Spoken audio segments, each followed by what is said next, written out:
I brought the reverse grip press back into my rotation for the past 12 months and I absolutely love it. This was popularized back in the 80s by the Barbarian brothers and was a preferred grip of the first man to ever bench press over 800 pounds, Anthony Clark.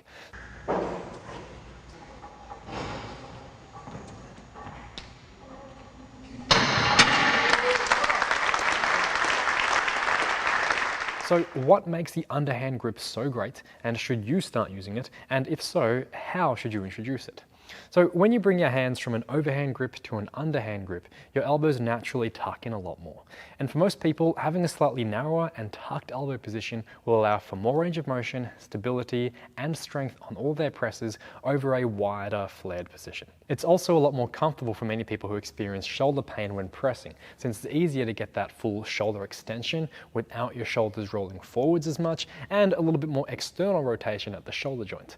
And surprisingly, some people actually wind up stronger on the reverse grip versus a regular grip once they get used to it. Now this may sound a little bit counterintuitive when you look at how some of the best and strongest bench presses in the world lift, but remember, they're using their techniques to minimize range of motion and maximize weight on the bar for their sport. They want to make things as easy as possible for their muscles so they can lift the most weight possible, not harder so they can put more tension on those muscles. So if you want to take your chest to the largest range of motion possible and put it in the best leverage position to work, a medium to narrow grip with tucked elbows is the way to go. You can of course take a regular grip and simply tuck your elbows in, but I personally find with the regular grip, when you start grinding out those harder final reps, those really effective reps, one of the first things many people lose is that tucked elbow position because it's not as natural with your palms facing down. The reverse grip is an organic safeguard against that to keep your technique honest. There is also a small amount of research that the reverse grip gives you 30% more activation in the upper chest. Now, I don't like to base my exercise selection just on 1 or 2 studies alone, but this does make sense from a biomechanics standpoint, and I personally do feel and notice a lot more of an overall chest pump from doing this. The upper chest works a little bit better with more of a low to high arm path, and the reverse grip has you lowering the bar lower on your ribcage than normal, which loads the stretch position a little bit more. It feels great for me, and I like it, and I can push hard on it. And that's all you really need to use as a proxy for whether to do an exercise or not. Now, what about your wrists and any risks of hurting yourself at lockout if you were to drop the bar? The wrist position is no more dangerous than a regular grip, if you're doing it right. You shouldn't be lifting the weight with your wrist extended way back, just like you wouldn't on a regular grip.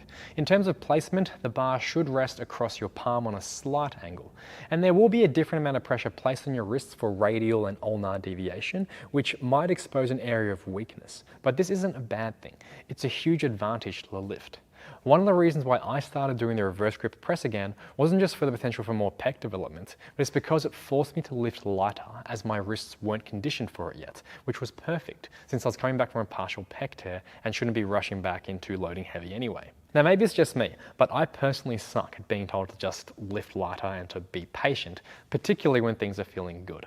So yes, I could have just done a regular grip press and gone lighter and slowly progress as part of my rehab, but I also know that I would have progressed in weight a lot faster because my wrists weren't the limiting factor, and I would have had a harder time telling myself to hold back and potentially get back into things too quickly and hurt myself again. But by doing the reverse grip, I could still push myself as hard as possible, which keeps my training fun, but with less weight and taking more time to progress to give my wrists more time to adapt. It also has a lot of carryover to my wrist conditioning for handstands and other calisthenics training. I think people today are a little bit too quick to optimize their training and to dismiss exercises like, say, front squats for training your quads compared to back squats, for example, because your upper back is often the limiter. Because maybe that's a good thing, because it means that A, your upper back will get stronger, and B, it can be used as a good tool to limit the weight you lift, but still push yourself hard, which can be incredibly valuable. Now, the lockout position definitely can be a little bit riskier. If I drop the weight, it's got a one-way path straight to my face, whereas with a regular grip, it's at least going to go to my ribs instead. There's not much you can do about this other than have a good spotter or safeties in place.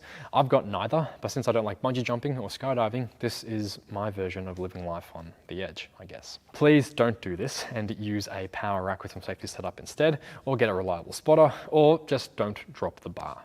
You can also do this with dumbbells for a slightly less stable but safer option, or a Smith machine and even an incline for a little bit of variety. And of course, you don't have to do any of this at all if you don't like it. A regular grip bench press works just fine. If you're one of those people who finds that it's not working well for you though, spending some time with the underhand grip might just be the answer.